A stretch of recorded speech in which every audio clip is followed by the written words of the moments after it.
Welcome everybody to Victor's Forbidden Desire. Please do enjoy this next video. Three cowboys corner him in the back of the general store.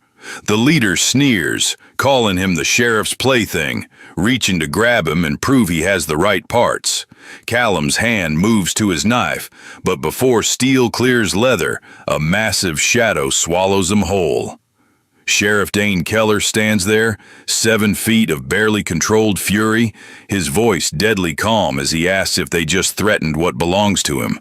The cowboys go pale. 6 months ago, Callum Finch was a starving thief stealing bread to survive. Now he wears a ring that cannot be legal, sleeps in a lawman's bed, and has a giant willing to kill anyone who touches him. If you want to hear uncensored, too hot for YouTube stories, check out my Patreon in the description. Tell us where you are watching from, and subscribe.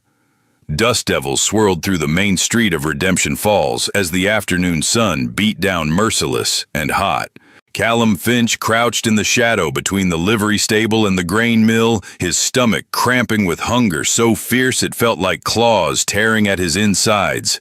3 days since his last meal, a scrap of jerky he had found discarded behind the saloon. His hands shook as he watched the general store, across the rutted road, watched the proprietor step outside to sweep the wooden boards of his porch.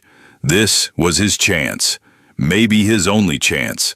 Callum was small, always had been. Back east in Philadelphia, his slender frame and delicate features had made him the target of mockery and worse. Out here in the territories, being small meant something different. It meant invisible. It meant he could slip through crowds unnoticed, could hide in spaces no grown man could fit. It had kept him alive through the wagon train journey that killed half the travelers, through the winter that froze the rest. But it had not kept him fed. He darted across the street, boots kicking up red dust, heart hammering against his ribs. The store was dim inside, smelling of tobacco and coffee and flour. Barrels lined the walls, sacks of grain stacked to the ceiling. And there on the counter, fresh baked that morning, sat 3 loaves of bread wrapped in clean cloth. Callum's mouth watered so intensely it hurt. His vision narrowed to those loaves, to the promise of food, of survival for another few days. He glanced toward the door. The proprietor was still outside, his back turned as he chatted with a passing rider. Just 1 loaf. Just 1 small loaf, and he could make it last, could ration it carefully. His hand reached out, fingers closing around the still warm crust. The floorboard creaked beneath his foot. Callum froze, breath stopping in his chest. The proprietor's head turned. Their eyes met. For one suspended moment, neither moved. Then the man's face twisted with rage and he bellowed loud enough to shake the windows. "Thief! Thief in the store!" Callum ran. He clutched the bread against his chest and bolted for the door, shouldering past the proprietor who grabbed at his shirt. Fabric tore. He stumbled into the blinding sunlight, his boots slipping in the dust as he tried to find his footing. Behind him came shouts, the pounding of boots, the proprietor yelling for help. People turned to stare. A woman gasped and pulled her child close. 2 men stepped into the street, blocking his path. Callum veered left, darting between buildings, his breath coming in ragged gasps. He could hear them behind him, could hear the proprietor shouting about thieves and justice and making an example. He turned a corner and slammed directly into something that felt like a brick wall. The impact knocked the breath from his lungs. He fell backwards, landing hard in the dirt, the bread tumbling from his grip. Dazed, he looked up and his blood turned to ice water in his veins. Sheriff Dane Keller stood over him like a mountain made flesh. The man was enormous, towering at least 7 feet tall with shoulders so broad they seemed to block out the sun. His face was all hard angles and weathered bronze skin, with eyes the color of storm clouds that looked down at Callum with something between amusement and contempt. A thick, dark beard covered his jaw, and his hands where they rested on his gun belt were massive, scarred from violence. The sheriff did not move, did not speak. He simply stood there, staring down at Callum sprawled in the dust at his feet. The proprietor came running up, red-faced and panting. "Sheriff Keller, thank the Lord. I caught this little rat stealing from my store. Bread right off my counter in broad daylight." Dane Keller's gaze did not leave Callum's face. "Is that so? I saw him with my own eyes." The proprietor pointed an accusing finger. "He should hang for it. Make an example so others know better than to steal from honest merchants." Callum's heart was a wild thing, trying to break free from his chest. He knew the law out here, knew that theft could mean a noose. His mouth opened, but no words came out. What could he say? That he was starving? That he had no money, no prospects, no way to survive except to take what he needed? The law did not care about hunger. The law cared about property and order, and making sure people like him knew their place. Sheriff Keller crouched down, bringing his face level with Callum's. Up close, the man was even more intimidating. His eyes were sharp and calculating, missing nothing. One hand reached out and Callum flinched, but the sheriff only picked up the fallen loaf of bread, turning it over in his enormous palm. "You steal this?" His voice was deep, rough as gravel scraped over stone. Callum swallowed hard. "Yes, sir, I did." "Why?" The simple question caught him off guard. "Because I was hungry, sir. I have not eaten in 3 days." Something flickered across the sheriff's face, too quick to read. He stood, towering over Callum again, and tossed the bread back to the proprietor. "I will handle this. The thief will be punished according to the law." The proprietor caught the bread, looking uncertain. "You are sure, Sheriff? I could round up some men, have a trial." "No need." Keller's tone left no room for argument. "I said I will handle it. Now get back to your store before someone else decides to help themselves to your goods." The proprietor hesitated, clearly wanting to protest, but one look at the sheriff's face made him think better of it. He turned and hurried away, clutching the bread like a prize. The small crowd that had gathered began to disperse, disappointed at being denied a spectacle. Dane Keller looked down at Callum still sitting in the dirt. "Get up." Callum scrambled to his feet, his legs shaking so badly he almost fell again. He was painfully aware of how small he was compared to the sheriff, how his head barely reached the man's chest. Up close, he could see the way muscles moved beneath Keller's shirt, could smell leather and gunpowder and something darker, something that made his pulse quicken in a way that had nothing to do with fear. "What is your name?" the sheriff asked. "Callum Finch, sir." "Where are you from, Callum Finch?" "Philadelphia originally. Came west with a wagon train last year." "Family?" Callum shook his head. "All dead, sir. Cholera took my parents on the trail. My brother froze to death last winter." Keller's expression did not change, but something in his eyes shifted. "Work? I have been looking, sir, but no one wants to hire someone my size for ranch work or mining. I am not strong enough, so you steal." It was not a question, but Callum answered anyway. "I did not mean any harm, sir. I was just so hungry I could not think straight."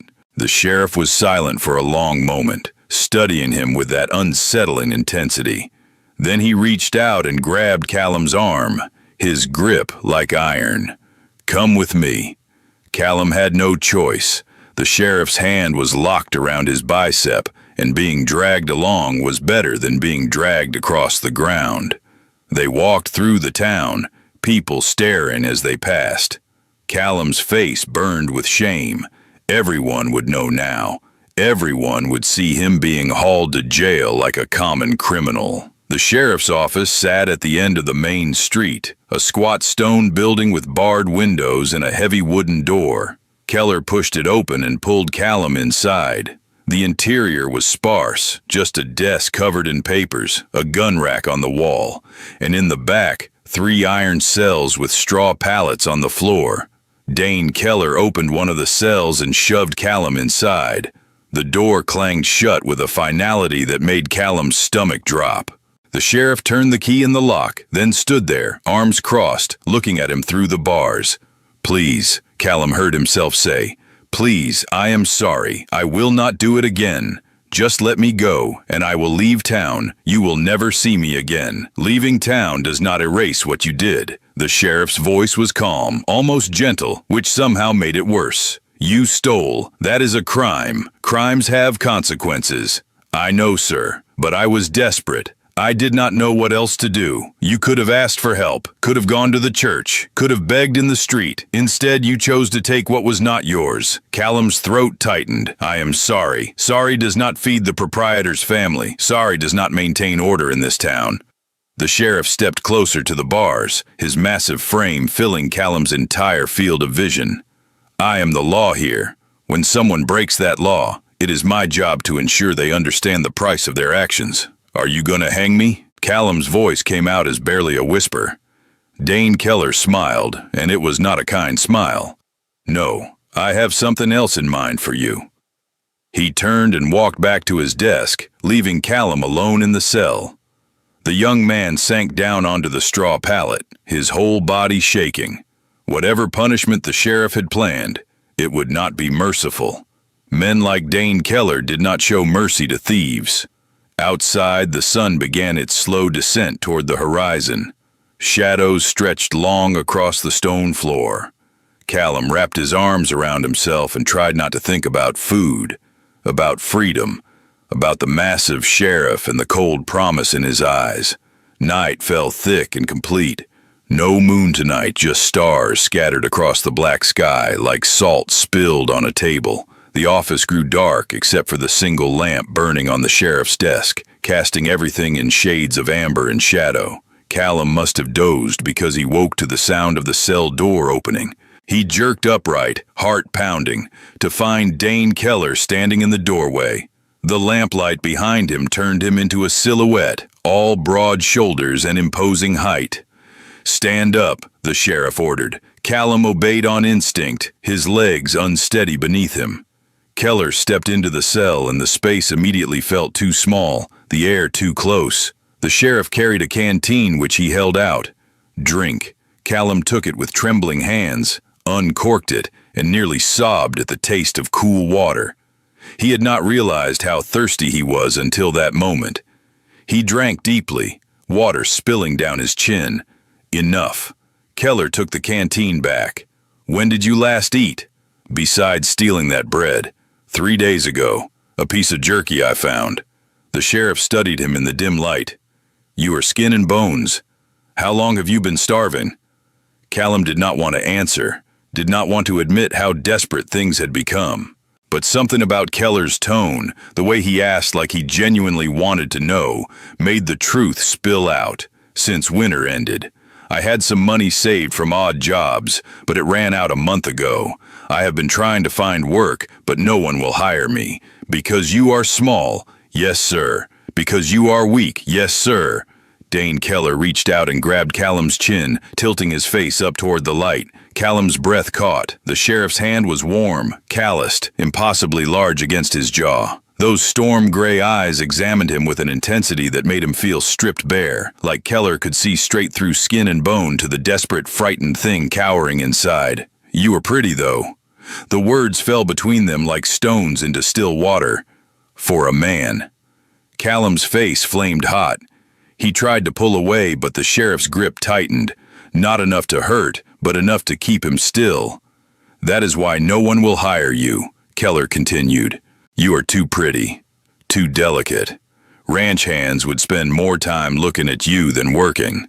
Mine foremen would worry about what might happen if they left you alone with rough men underground.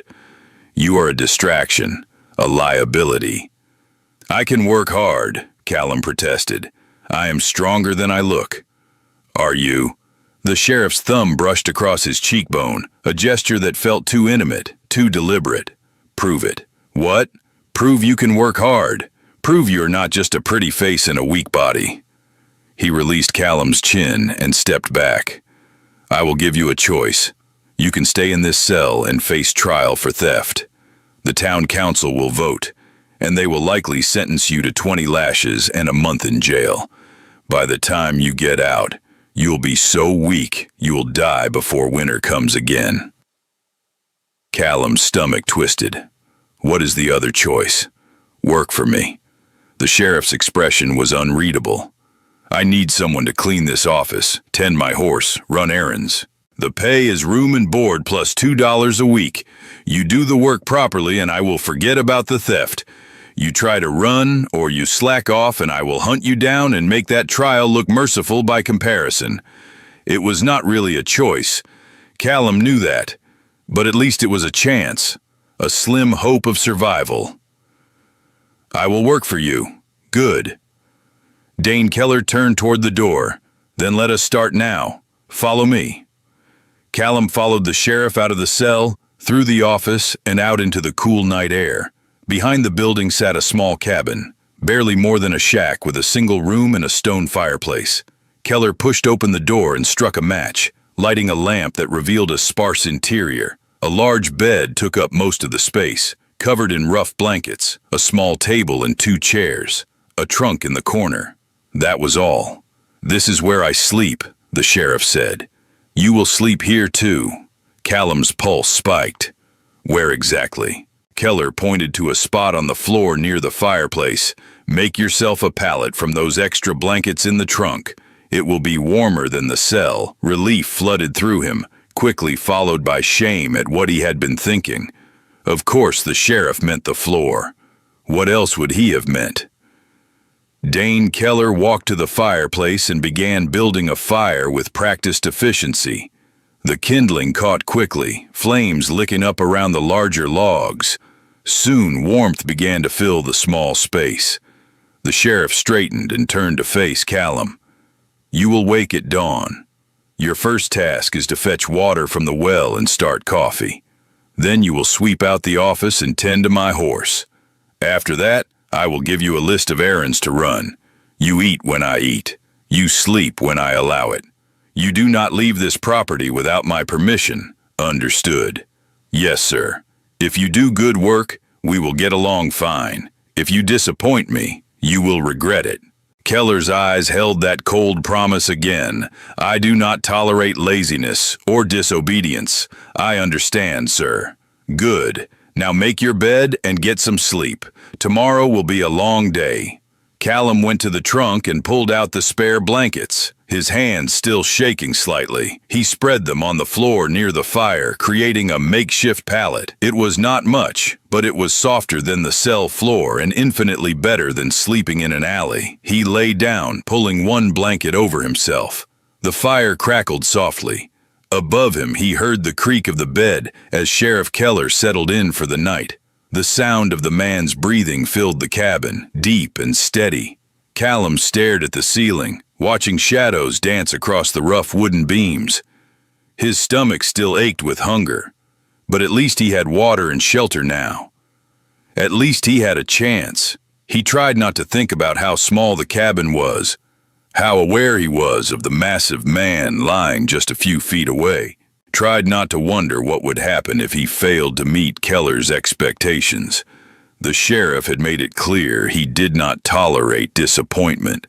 Callum closed his eyes and prayed for strength, for endurance, for the ability to prove he was more than just a pretty face and a weak body. He would work harder than he had ever worked in his life. He would show Dane Keller that he was worth saving. He had to. His life depended on it. Dawn came too soon. Callum woke to the sound of heavy boots on the wooden floor and opened his eyes to find the sheriff already dressed, standing over him with an expectant look. Up, Keller said. Time to work. Callum scrambled to his feet, his body stiff and sore from sleeping on the hard floor. He followed the sheriff outside where the sky was just beginning to lighten from black to deep blue. The air was cold enough to make his breath visible. Dane Keller pointed to the well. Fill 2 buckets and bring them to the office. Then start the coffee. The pot is on the stove. Grounds are in the tin on the shelf. After that, come find me at the stable. Yes, sir, Callum said, hurrying toward the well. The work was harder than he expected. The buckets were heavy when full, and carrying them both at once made his arms burn. But he managed. slopping only a little water as he hauled them into the office and filled the reservoir on the stove. He found the coffee tin and measured out grounds the way his mother had taught him years ago, then got the fire going in the stove. By the time he finished, sweat had broken out across his forehead despite the morning chill. He wiped it away and headed to the stable behind the office. Inside, he found Sheriff Keller brushing down a massive bay horse that looked as formidable as its owner. "Coffee ready?" Keller asked without looking up. "Yes, sir. Should be done brewing soon." "Good. This is Thunder. He needs to be brushed, fed, and watered every morning. His stall needs to be mucked out twice a week. Think you can handle that?" Callum looked at the horse, which had to weigh over 1,000 pounds and stood taller at the shoulder than he was. "Yes, sir. I grew up around horses." "Then get to it." Keller handed him the brush and walked out, leaving Callum alone with the animal. Thunder turned his head and regarded Callum with one large dark eye. The young man reached out slowly, letting the horse smell his hand before touching the muscled neck. To his relief, Thunder did not seem bothered by him. The horse stood calm and patient as Callum began working the brush over his coat. It felt good to work with his hands, to do something useful. The repetitive motion of brushing was soothing, meditative almost. By the time he finished, Thunder's coat gleamed and Callum's arms ached pleasantly from the effort. He fed and watered the horse as instructed, then cleaned out the stall, shoveling manure into the waste pile behind the building. It was dirty, smelly work, but Callum did not mind. He had done worse during the wagon train journey. When he returned to the office, he found Sheriff Keller sitting at his desk with a cup of coffee. The man looked up as Callum entered. "Done with the horse?" "Yes, sir." Keller gestured to the coffee pot. "Pour yourself a cup, then sweep this floor. It is filthy." Callum's hands trembled slightly as he poured coffee into a tin cup. The hot liquid was bitter and strong, but it warmed him from the inside. He sipped it gratefully while looking around for a broom. He found one in the corner and set to work sweeping the accumulated dust and dirt from the office floor. It was tedious work, getting into all the corners, under the desk, around the legs of the chairs. But he did it thoroughly, wanting to prove he could follow instructions. Dane Keller watched him work over the rim of his coffee cup, those gray eyes tracking his every movement. It made Callum's skin prickle with awareness, made him hyper-conscious of every gesture, every breath. When the floor was clean, the sheriff stood. "Come, we need supplies from the general store." Callum's stomach dropped. The general store, where he had stolen the bread yesterday, where the proprietor had called him a thief and demanded he hang. "Sir, I do not think that is a good idea. The proprietor, he knows what I did." "I know." Keller's voice was flat. "That is exactly why you are coming with me. You are going to apologize and offer to work off the cost of what you stole. But sir, I did not even get to keep the bread." "Does not matter. You took it. That makes you responsible." The sheriff grabbed his hat from the desk and settled it on his head. "Let us go." They walked through town together, the giant sheriff and the small thief. People stared openly. Some whispered behind their hands. Callum kept his eyes on the ground, his face burning with shame. The general store loomed ahead like a guillotine. Callum's steps slowed as they approached, but Keller's hand on his shoulder propelled him forward. The sheriff pushed open the door, and the bell above it chimed cheerfully, absurdly normal. The proprietor looked up from behind the counter. His face went red when he saw Callum. You've got nerve showing your face here after what you did." Dane Keller stepped forward, his presence immediately filling the space. "He is here to apologize and make amends." The proprietor sputtered. "Apologize? He should be in jail. He should be whipped." "He's working for me now," Keller said calmly, "and he will work off what he owes you. How much was the bread worth?" 20 cents. "Fine." The sheriff turned to Callum. "Apologize." Callum swallowed hard, forcing himself to meet the proprietor's angry gaze. "I am sorry, sir. I was wrong to steal from you. I will work to pay back what I took." The proprietor looked between them, clearly torn between continued outrage and the practical matter of getting compensated. Finally, he huffed. "Oh, fine, but I expect payment within the week." "You will have it," Keller assured him. "Now I need flour, coffee, and salted pork. Add it to my account." As the proprietor gathered the supplies, Callum stood silent and miserable. He could feel the weight of judgment from the few other customers in the store, could hear their whispers. The thief, working for the sheriff now, wonder how he earned that mercy. When they left the store, supplies bundled under Callum's arms, the young man finally found his voice. "Thank you, sir, for that. Do not thank me yet." Keller's tone was hard. "You still have to prove you are worth the trouble, and 20 cents is coming out of your wages." "Yes, sir." They walked back to the office in silence. Callum put away the supplies where the sheriff directed, then cleaned and organized the gun rack while Keller did paperwork at his desk. The afternoon stretched long and quiet, broken only by the scratch of pen on paper and the occasional creak of floorboards. As the sun began to set, Dane Keller stood and stretched, his massive frame filling the small office. "Time for supper. Can you cook?" "Some, sir. Basic things."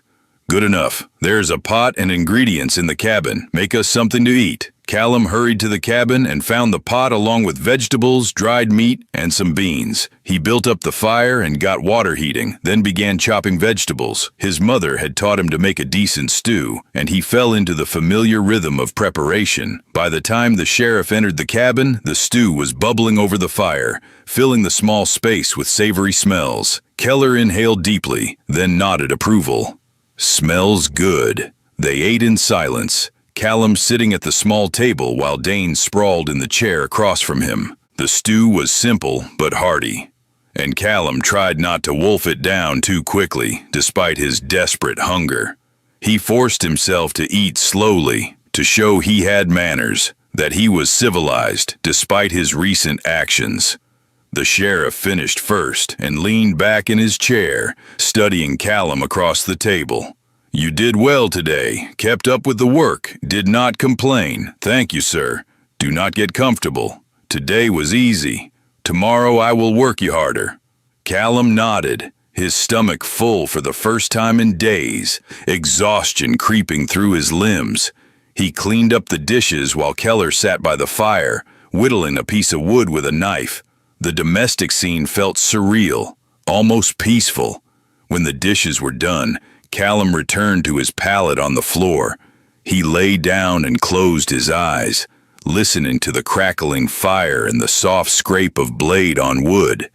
Despite everything, despite the fear and uncertainty, he felt safer than he had in months. Maybe, just maybe, he would survive this. Callum woke in darkness to the sound of movement. He opened his eyes, and in the dim glow of the dying fire, he saw Sheriff Keller standing by the bed. The man's back was to him, but Callum could see he was shirtless, revealing a landscape of muscle and old scars that covered his broad back. The young man quickly closed his eyes again, his heart suddenly racing. He shouldn't be looking, shouldn't notice the way firelight played across all that bare skin, should not feel the strange heat that coiled low in his belly at the sight. He heard the creak of the bed as Keller lay down, heard the rustle of blankets. Then silence except for breathing. Callum kept his eyes closed and tried to will himself back to sleep, tried to ignore the awareness singing through his nerves. He was being foolish, dangerous. The sheriff had shown him unexpected mercy, had given him a chance when he deserved none. The last thing he should be doing was entertaining inappropriate thoughts about the man.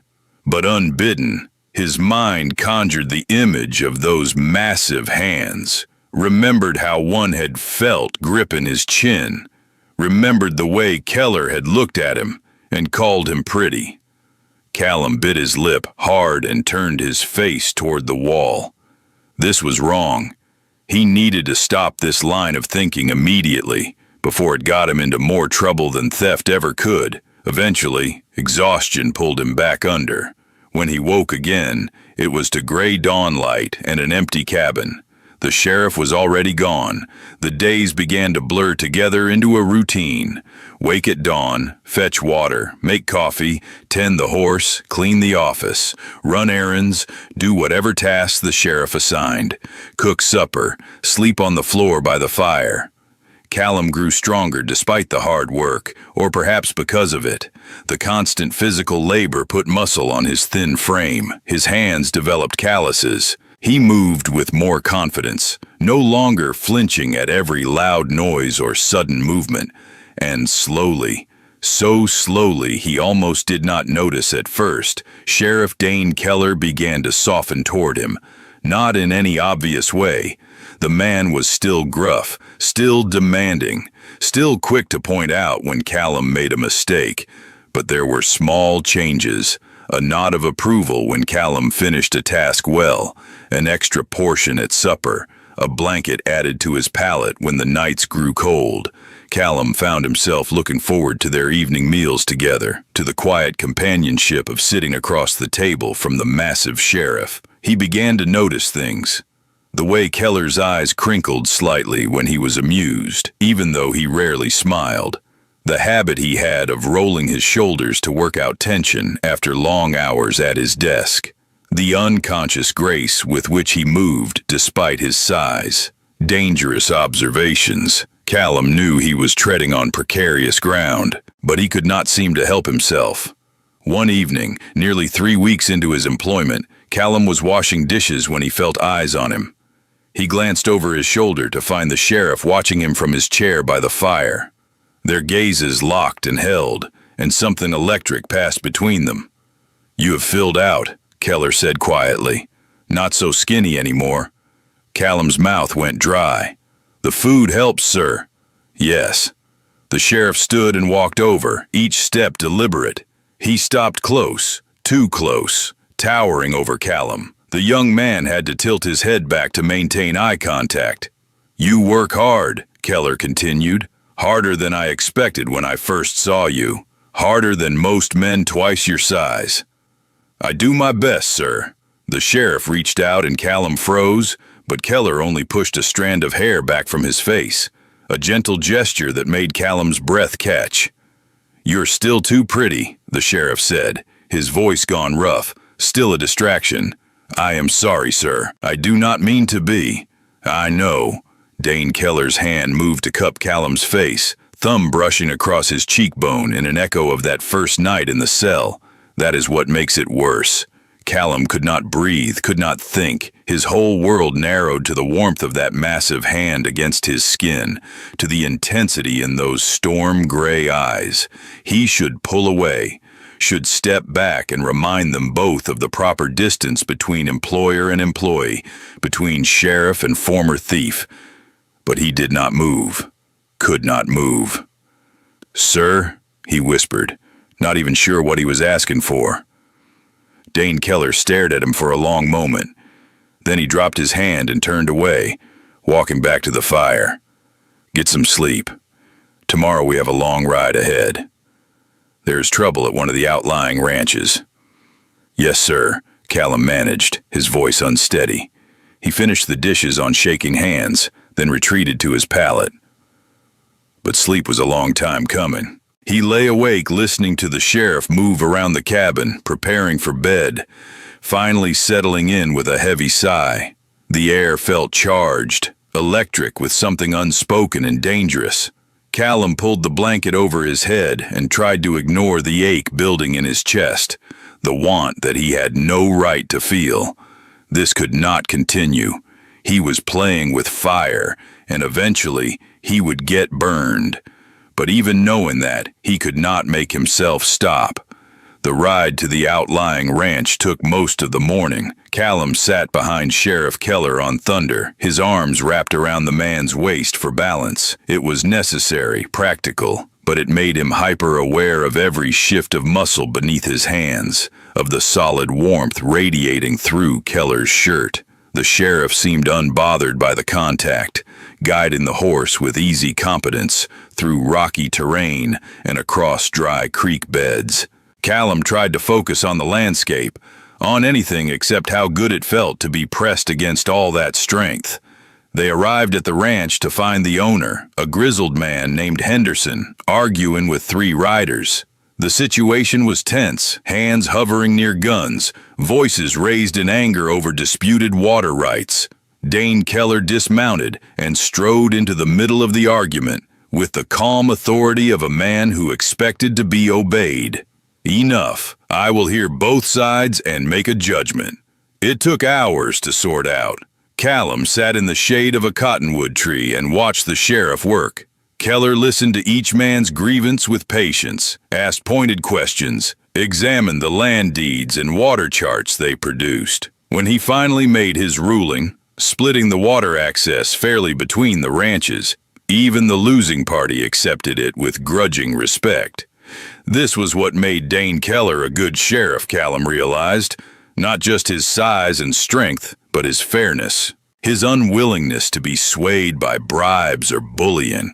Out here, where law was often just whatever the man with the biggest guns said it was, that kind of integrity mattered. They rode back as the sun was setting, painting the sky in shades of orange and purple. Callum was exhausted, his body aching from the long ride. When they finally reached the cabin, he practically fell off the horse. Keller caught him, those massive hands steadying him. "Easy. You all right?" "Just tired, sir. Go inside and rest. I will tend to Thunder." Callum wanted to protest that caring for the horse was his job, but his legs felt like water. He nodded gratefully and stumbled into the cabin, collapsing onto his pallet without even removing his boots. He must have dozed because he woke to find the sheriff kneeling beside him, gently pulling off his boots. Callum blinked in confusion.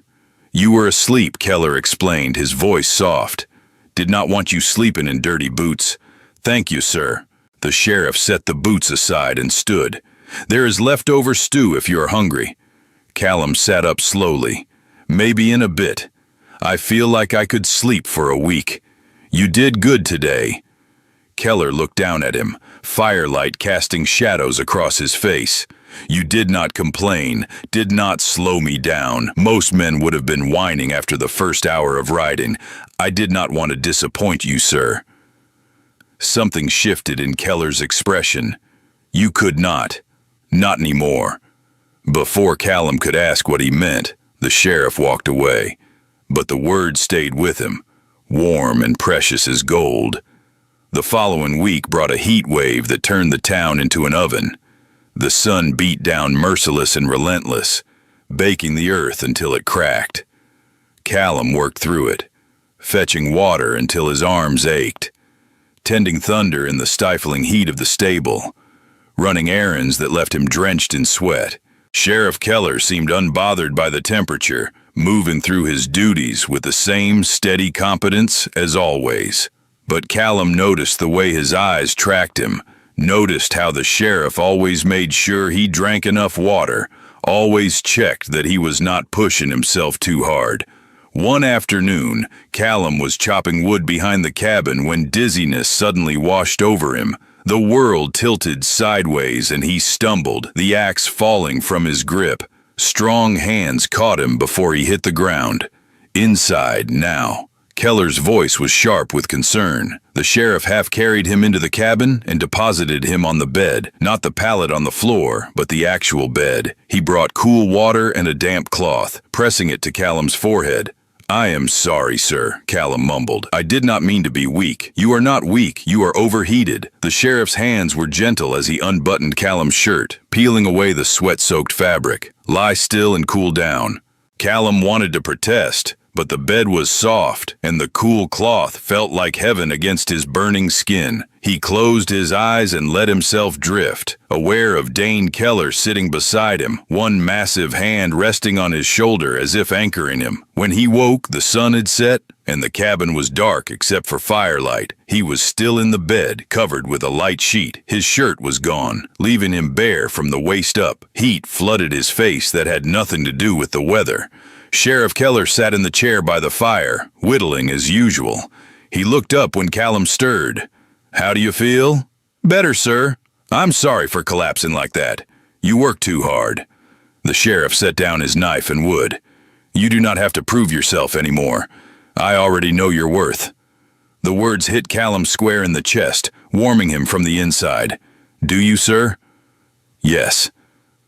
Dane Keller stood and walked to the bed, looking down at him with an expression Callum could not quite read. "You are loyal, hard-working, honest. You have more than repaid the debt of one stolen loaf of bread." Callum sat up slowly, very aware that he was shirtless, that the sheriff's gaze seemed to linger on his exposed skin. "Then why am I still here, sir?" "Because I asked you to stay." Keller's voice had gone rough, the same tone he had used that night when he called Callum a distraction. "Because I have grown accustomed to your presence. Sir, I don't understand. Do you not?" The sheriff reached out and traced one finger along Callum's jaw, down the side of his neck, across his collarbone. Callum's breath hitched, his skin suddenly hypersensitive. "Do you truly not see the way I look at you?" Callum swallowed hard. "I see it, sir. I just do not understand why. I am nobody. Nothing special. You are special to me." Dane Keller sat on the edge of the bed, his weight making the frame creak. "From the moment I saw you in the dirt, looking up at me with those defiant eyes even though you were terrified, I wanted you." The confession hung in the air between them, heavy with implication. Callum's heart hammered against his ribs. "You want me?" "Yes." Keller's hand moved to cup the back of his neck, thumb stroking the sensitive skin there. "But I will not take what is not freely given. You owe me nothing, Callum. If you want to leave, I will let you go with money for a fresh start. No obligations." Callum stared at him, this giant of a man who could break him in half without effort, who held absolute power over him, offering him freedom, offering him choice. "And what if I do not want to leave?" "Then tell me." Keller leaned closer, his breath warm against Callum's face. "Tell me what you want." "I want to stay." The words came out barely above a whisper. "I want to be here with you. I want whatever you will give me. Are you certain? Because once I start, I will not be able to stop." Callum reached up and placed his hand over the sheriff's where it rested on his neck. "I am certain, sir. I have been certain for weeks now." Dane Keller made a sound low in his throat, something between a growl and a groan. Then he closed the distance between them and kissed Callum hard, claiming his mouth with an intensity that stole his breath. Callum gasped and Keller took advantage, deepening the kiss, one hand tangling in his hair. Fire exploded through Callum's veins. He had been kissed before, awkward fumbling encounters back in Philadelphia that left him feeling confused and disappointed. This was nothing like that. This was overwhelming, consuming, like being caught in a wildfire with no hope of escape and no desire to run. Keller pulled back just enough to speak, his lips brushing Callum's with every word. "Tell me if I hurt you. Tell me if it becomes too much." "I will," Callum promised, though he could not imagine anything feeling like too much right now.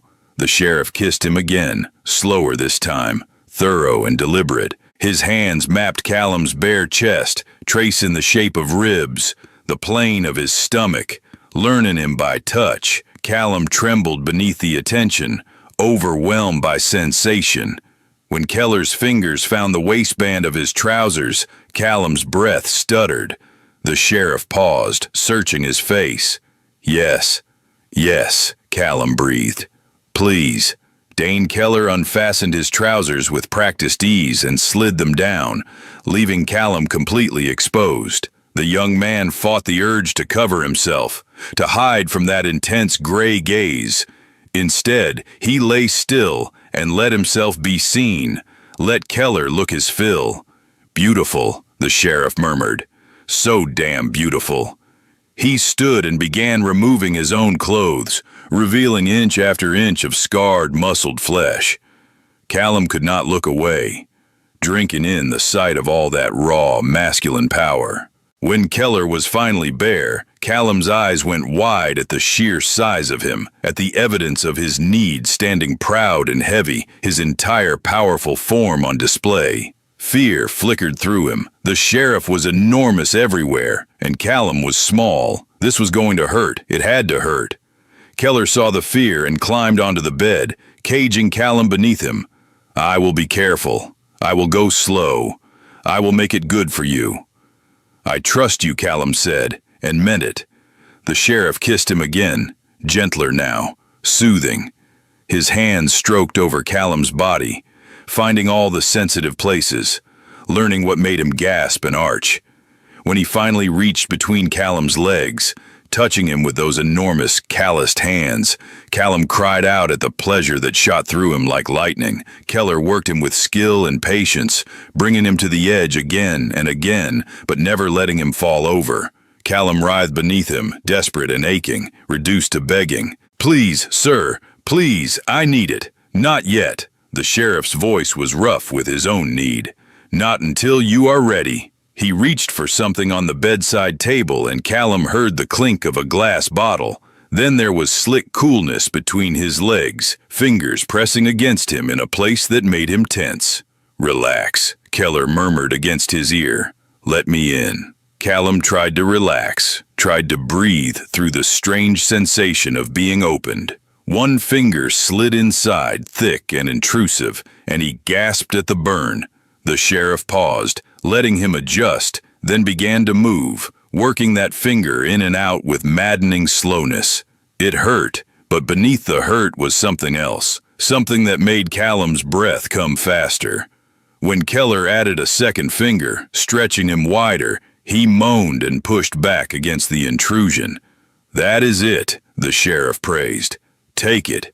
You're doing so well." He worked Callum open with infinite patience, adding a third finger that made the young man sob with the overwhelming fullness. But Keller knew what he was doing, his fingers crooking inside to brush against something that sent sparks of pure pleasure through Callum's entire body. By the time the sheriff withdrew his fingers, Callum was shaking with need, every nerve ending on fire. He felt empty, aching to be filled again. Dane Keller positioned himself, the blunt head of his considerable length pressing against Callum's entrance. "This will hurt at first." The sheriff's voice was strained with the effort of holding back. "But I promise it will get better." "I can take it," Callum said, reaching up to grip Keller's shoulders. "I want all of you." The sheriff pushed forward slowly, inexorably, breaching Callum's body inch by agonizing inch. The stretch was intense, bordering on too much, and Callum had to fight not to tense up. Keller kept murmuring encouragement, kept stroking his sides, kept pressing soft kisses to his face as he worked himself deeper. When he was finally fully seated, buried to the hilt inside Callum's body, they both went still. Callum felt impossibly full, stretched around Keller's girth, split open and claimed in the most intimate way possible. Tears leaked from the corners of his eyes at the overwhelming sensation. "Breathe," Keller commanded gently, wiping away the tears. "Just breathe for me." Callum breathed, focusing on the rise and fall of his chest, on the feeling of being completely connected to this man. Slowly, gradually, his body adjusted. The burning pain faded to a dull ache, then to something that was not quite pleasure, but close. "Move," he whispered. "Please move." Dane Keller withdrew almost completely, then slid back in with one smooth thrust. Callum cried out, his back arching off the bed. The sheriff did it again, establishing a rhythm that was slow and deep and absolutely devastating. Each thrust hit that place inside that made stars explode behind Callum's eyes. Each withdrawal left him desperate to be filled again. The bed creaked beneath them, the headboard thumping against the wall. Callum wrapped his legs around Keller's waist, trying to pull him deeper, trying to take more. The sheriff groaned and picked up the pace, his control starting to fray. "You feel incredible," Keller gritted out. "So tight, so perfect. Like you were made for me." Callum could not form words anymore, could only moan and gasp as pleasure built inside him like a storm gathering strength. Keller reached between them and wrapped one massive hand around him, stroking in time with his thrusts. It was too much. The dual sensation of being filled and touched, of Keller's weight pressing him into the mattress, of those storm-gray eyes watching him fall apart. Callum's entire body went taut as release crashed over him, wave after wave of pleasure so intense it bordered on pain. He heard himself crying out, heard Keller's answering groan as his body clenched around the sheriff's length. Dane thrust harder, faster, chasing his own release. When it took him, he buried himself deep and held there, his big body shuddering as he spilled inside Callum. They stayed like that for a long moment, both breathing hard, sweat slicked and trembling. Then Keller carefully withdrew and collapsed beside Callum on the bed, pulling the smaller man against his chest. Callum went willingly, tucking his head beneath the sheriff's chin. His body ached in unfamiliar ways, but he felt satisfied, complete in a way he never had before. Safe. Sleep, Keller murmured, his hand stroking up and down Callum's spine. I have you. Callum closed his eyes and let himself drift, wrapped in the warmth of the sheriff's arms. For the first time since his family died, he felt like he had come home.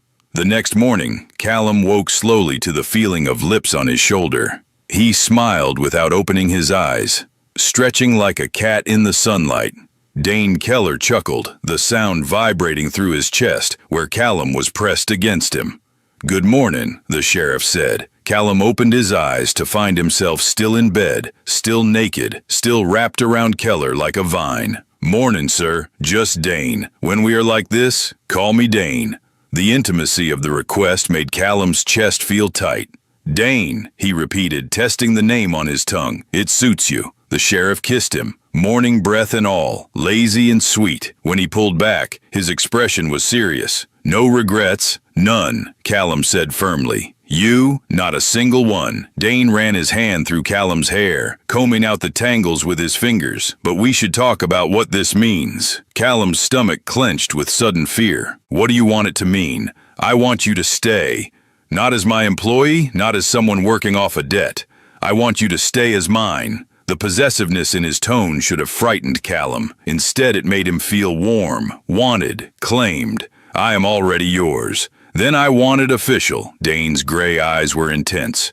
I want the whole town to know you belong to me. I want anyone who looks at you to understand they will answer to me if they so much as touch you. Callum thought about what that would mean in a frontier town, thought about the whispers and judgment and outright hostility they would face. Two men together was not exactly unheard of out here, but it was not accepted either. They would be outcasts. But when he looked at Dane, at the fierce protectiveness in his expression, Callum knew none of that mattered. He would face down the whole world if it meant staying by this man's side. I want that too, he said quietly. I want everyone to know I am yours. Dane kissed him again, harder this time, claiming. When they finally broke apart, the sheriff stood and began pulling on his clothes. We should get up. There is work to do. Callum reluctantly left the warm bed and found his own clothes. His body was sore in places he had never been sore before, a pleasant ache that reminded him of what they had done. He dressed slowly, very aware of Dane watching him. Stop looking at me like that, or we will never make it to the office, Callum said with a smile. Cannot help it. You are beautiful in the morning light. The compliment made Callum's face heat. He was not used to being called beautiful, was not used to being looked at like he was something precious. It still felt surreal. They walked to the office together, close enough that their shoulders brushed. A few early risers were already on the street, and Callum saw the moment they noticed, saw the double takes and widening eyes. By noon, the whole town would know. Let them stare, Dane said quietly. You have nothing to be ashamed of. I know. Callum lifted his chin and kept walking. He belonged to Sheriff Dane Keller now, and anyone who had a problem with that could answer to the giant lawman. The day passed in a blur of routine tasks. Callum tended thunder, swept the office, ran errands, but everything felt different now, charged with new meaning. Every time he looked at Dane, every time their eyes met, heat sparked between them. That evening, they ate supper together at the small table. Dane reached across and took Callum's hand, threading their fingers together. His hand was so much larger, rough with calluses and old scars, completely engulfing Callum's slender one. "I want to ask you something," the sheriff said. Callum's heart skipped. "Anything. Move your things into the bed. No more sleeping on the floor.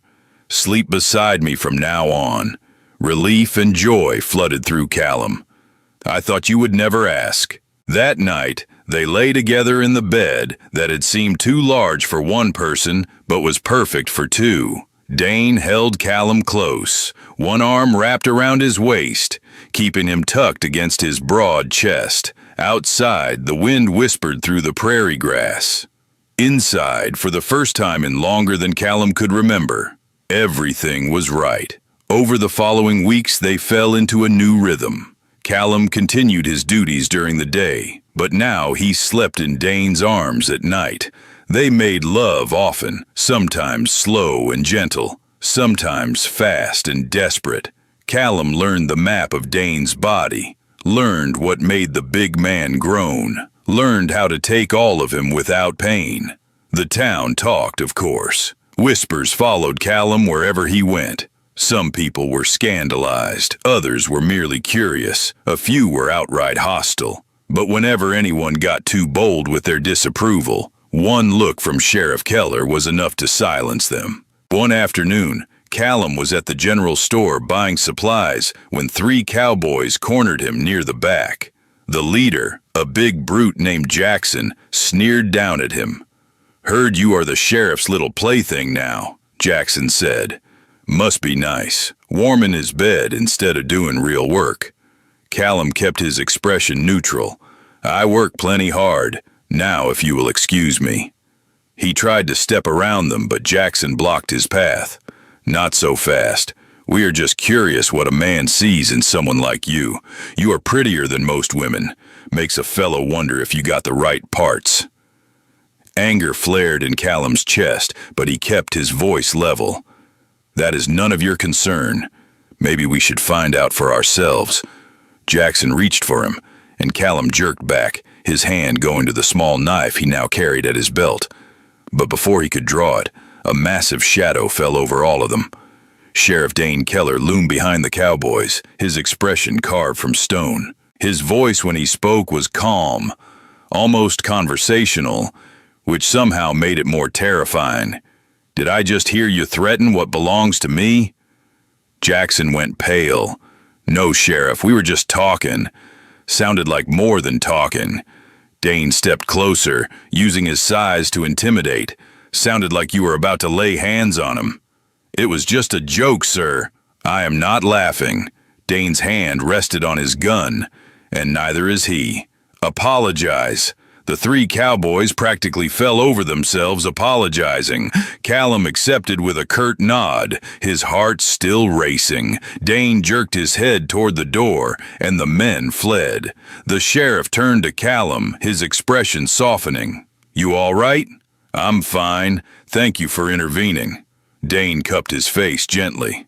"Anyone gives you trouble, you come find me immediately." "Understood?" "Understood." They walked back to the office together, Dane's hand resting possessively on the small of Callum's back. The message was clear to anyone watching. Callum Finch was under the sheriff's protection, and woe to anyone foolish enough to forget it. That night, Dane made love to him with extra tenderness, as if trying to erase the ugliness of the afternoon. Callum lost himself in the sensation, in the feeling of being cherished and protected. Afterwards, as they lay tangled together, Dane pressed a kiss to his forehead. "I will always keep you safe," he promised. No matter what, Callum believed him. The seasons changed, and autumn arrived, painting the prairie in shades of gold and amber. Callum had been with Dane for nearly 6 months now, and life had settled into comfortable patterns. He was no longer just the sheriff's employee, or even just his lover. He was Dane's partner in every sense of the word. The town had mostly accepted their relationship, or at least stopped openly commenting on it. Callum had proven himself useful, helping settle disputes, offering a softer approach when Dane's intimidating presence was too much. People began to seek him out, to ask his opinion, to treat him with respect. One crisp October morning, Dane woke Callum with kisses scattered across his shoulders. "Wake up. I have something to show you." Callum rolled over, still half asleep. "What is it?" "Come see." They dressed and Dane led him outside, around the back of the cabin. There, Callum stopped in shock. A new structure had been built, a small addition to the cabin with proper walls and a solid roof. "I have been working on it when you were sleeping," Dane explained, looking almost shy. "Thought we could use more space. Maybe set up a real kitchen in there, or a sitting room." Callum stared at the addition, his throat tight with emotion. "You built this for us? For our future." Dane pulled him close. "I want you to know this is permanent, Callum. You are not just staying until something better comes along. This is your home now, for as long as you want it." Tears pricked at Callum's eyes. "I want it forever." "Then forever it is." Dane kissed him there in the morning light, tender and deep. When they pulled apart, Callum smiled up at the man who had saved him in more ways than one, who had seen past the desperate thief to the person underneath, who had given him not just shelter and food, but purpose and belonging and love. "Thank you," Callum whispered, "for everything, for seeing me when I was invisible, for giving me a chance when I deserved none, for loving me. Loving you is the easiest thing I have ever done." Dane brushed his thumb across Callum's cheek. "You walked into my life in chains and freed me from the loneliness I did not even know I was drowning in." They stood together as the sun climbed higher, turning the prairie gold. Somewhere in town, a rooster crowed. Smoke began to rise from chimneys as people woke to start their day. And in the shadow of the sheriff's cabin, two men held each other and knew they had found exactly where they belonged. The months that followed brought challenges, a harsh winter that tested their supplies, a gang of outlaws that Dane had to hunt down, leaving Callum sick with worry until he returned, moments of doubt and fear that tried to wedge between them. But through it all, they held fast to each other. Dane's strength balanced Callum's gentleness. Callum's compassion softened Dane's harder edges. Together they were stronger than either could be alone. Spring came, and with it, change. Dane was offered a position as territorial marshal, a promotion that would mean more pay and more responsibility. He turned it down without hesitation. "Why?" Callum asked, confused. "It is a great opportunity, because it would mean traveling constantly, being away for weeks at a time." Dane pulled him close. "I'm not willing to sacrifice what we have for a title. This town, this life with you, this is enough for me." Callum wrapped his arms around Dane's waist and held tight. "You are enough for me too." As summer approached, they expanded the cabin further, adding a proper bedroom and a workshop where Callum could pursue woodworking, a skill he had picked up from watching Dane whittle. They built furniture together, solid pieces meant to last generations. One evening, as they sat on the porch watching the sunset, Dane reached into his pocket and pulled out something small. He held it out to Callum. A simple silver ring with an intricate pattern carved into the band. "I made this for you," Dane said quietly. "I know we cannot marry, not legally, but I want you to have it anyway. I want you to know that in my eyes, in my heart, you are my spouse, my partner, my everything." Callum took the ring with shaking hands, his vision blurring with tears. "Dane, I don't know what to say. Say yes. Say you will wear it. Say you will stay with me for all the years we have left." "Yes," Callum breathed. "Yes to all of it." Dane slid the ring onto his finger, and it fit perfectly, as if it had been made just for him. Because it had been. Callum looked at it gleaming in the fading light and felt his heart swell almost painfully with love. "I have something for you too," he said, standing. "Wait here. He hurried inside and retrieved the package he had been hiding, wrapped in brown paper. He brought it back out and handed it to Dane. The sheriff unwrapped it to reveal a leather-bound journal, the cover tooled with an image of a horse running wild across the prairie. "I thought you could use it to keep records," Callum explained, "or write down your thoughts, whatever you want." Dane opened it to find the first page inscribed in Callum's careful handwriting. "To Dane, who taught me that being small does not mean being weak, and that love can be found in the most unexpected places. Forever yours, Callum." The big man's eyes went suspiciously bright. He set the journal aside carefully and pulled Callum into his lap, holding him close. "Best gift I ever received." They sat like that as night fell, wrapped in each other's arms, watching stars emerge one by one across the vast western sky. In the distance, a coyote howled. The wind carried the scent of sage and dust and the promise of rain. Callum leaned his head against Dane's shoulder and smiled. He had come to Redemption Falls as a desperate thief, starving and alone, certain he would die in some anonymous way in some forgotten place. Instead, he had found redemption of a different kind. Had found home in the arms of a giant sheriff who saw past his size to his worth. The ring on his finger caught the starlight, winking like a promise, like a vow. And Callum knew with absolute certainty that whatever the future brought, they would face it together. Sometimes salvation came not from grand gestures, but from small acts of mercy, from a man who cut down a thief and offered him work instead of punishment, from choosing compassion over cruelty, connection over isolation, love over loneliness. In the harsh and unforgiving landscape of the frontier, where justice was often served at the end of a rope, Dane and Callum had forged something rare and precious. They had built a life together out of dust and hope and stubborn determination to hold on to what mattered most, each other. Years would pass. The town would grow and change. New people would arrive and old ones would leave. But through it all, the sheriff and his partner would remain, a constant in an ever-shifting world.